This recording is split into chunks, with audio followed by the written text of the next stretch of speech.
Good morning, it's today again. Welcome back to Joseph's Reserves. I'm Joseph, and I store 20% of my income in the form of rare coins and precious metals. Today, we have something quite a bit different. I actually picked up this box of dimes, and we're going to be going through them and seeing what we can find, if we find any varieties, maybe some silver, or anything else that we can possibly find in here.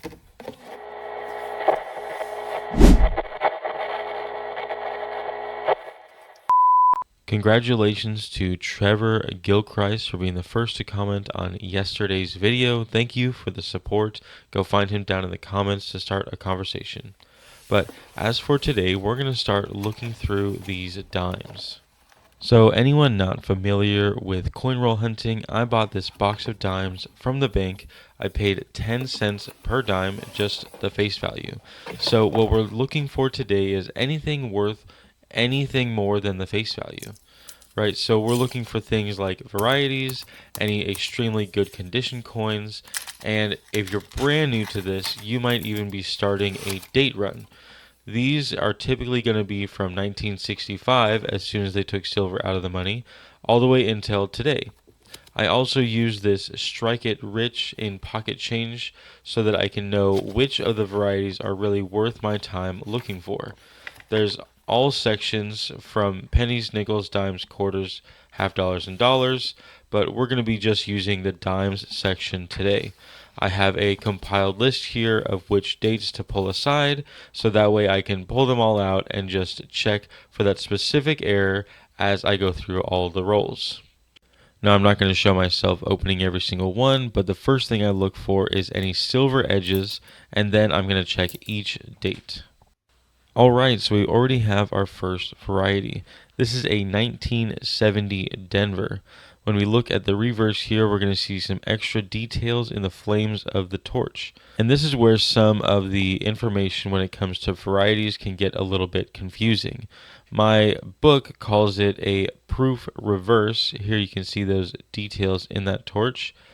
Some other references call it a FS901. But the most accurate way to call it is what PCGS calls it, the reverse of 1968. Here you can see what a regular reverse looks like versus the proof style reverse.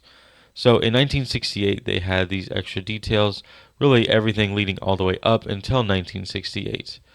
Then these dies were accidentally used in 69, 70, and 70 in Denver.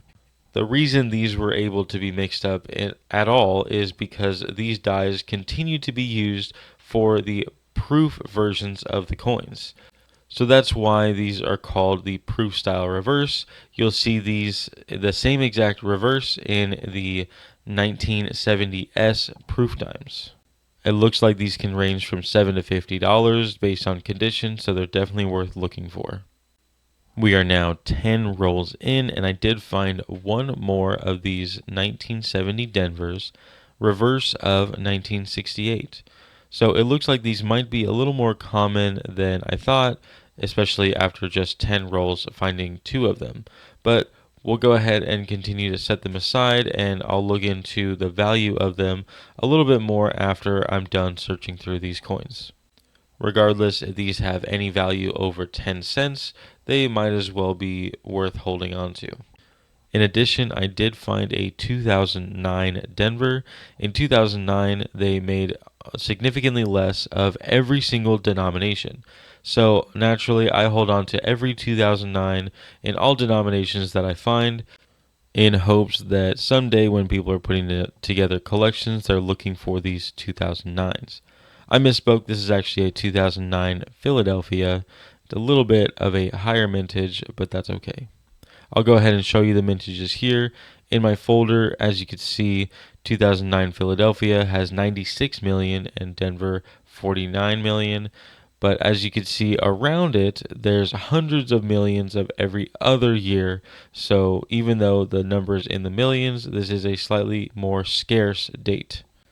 In addition, I did set aside some nicer condition coins that the date surprised me based on their condition so that I could double check to see if I could upgrade these in my date run. I believe this was a 1992 from Denver, and a, where is it? 2013 from Denver. So we'll see if those update my book. Either way, I can easily just put them back. We are back after 25 rolls of dimes, so half of the box, and our finds so far, I have 3 of these proof reverse or reverse of 1968 on the 1970 Denver dime. So again, we're seeing extra lines there on the torch. I found 3 of these, which makes me think they are very, very common. But I'll go ahead and do some online searching to find out if these have any value other than the 10 cents. In addition, I found 4 2009 dimes. Those are the lowest mintage, other than, of course, the 1996 W. So I do hold on to those. I found 2 from Philadelphia and 2 from Denver. In addition to that, I have this pile of nicer condition coins that once I saw the date, I was surprised at the age and the condition, so I'm going to double check to see if any of those upgrade my book. Here are some sold eBay listings of the reverse of 1968 on the 1969 Denver dime.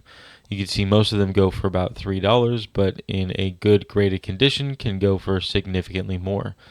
Remember, when you're looking at eBay, to look at only the sold listings. Anyone can post a picture of their shoe and try to sell it for $1 million. So the regular listings don't reflect what the market's actually paying. However, the sold listings do. Alright, so I have these finds from today in these flips. I have 3 of these dimes. It looks like they're going to be valued around $3. So let's just call it $8 after accounting for the fees of selling them. So at this point, we've made about $8, and between these 3 coins and the 4 2009s I'm keeping, it cost me 70 cents. Not too bad so far, but I really would like to find some better varieties, and the longer I end up doing this, I definitely will. If you like this type of content, make sure you go down into the comments and let me know. If you like this but want a little bit of a tweak, say exactly how to find out the value of a variety or of a conditioned coin, and whether or not to grade it or keep it raw, let me know. I can definitely dive into those types of topics as I continue coin roll hunting. I just made my own line of coffee. Joseph's Reserves It's Today Again coffee. Most mornings aren't dramatic. They're quiet. You wake up, pour yourself a cup, and now you have a choice. Drift through the day or take hold of what's in front of you. That's really what this whole thing's about. Showing up, building good habits, staying disciplined in the small things. Whether that's stacking consistently, learning something new, or just being faithful with what you've been given. I put these words on every bag to remind myself first. Every morning is a gift. Not yesterday, not tomorrow, today. So take a breath, take a sip, and let's get to work. It's today again. You can now write me at Joseph's Reserves, 10160 Highway 242, Suite 800, number 401 in Conroe, Texas, zip code 77385. Make sure to include your information so I can write you back. As always, if you like the video, make sure to go down and hit the thumbs up button. Go to the comment section to start a conversation or continue one. Share the video with anyone you think may like it, and subscribe if you haven't already. But most of all, thank you so much for watching. And just remember, every ounce adds up. So no matter how small, just keep stacking.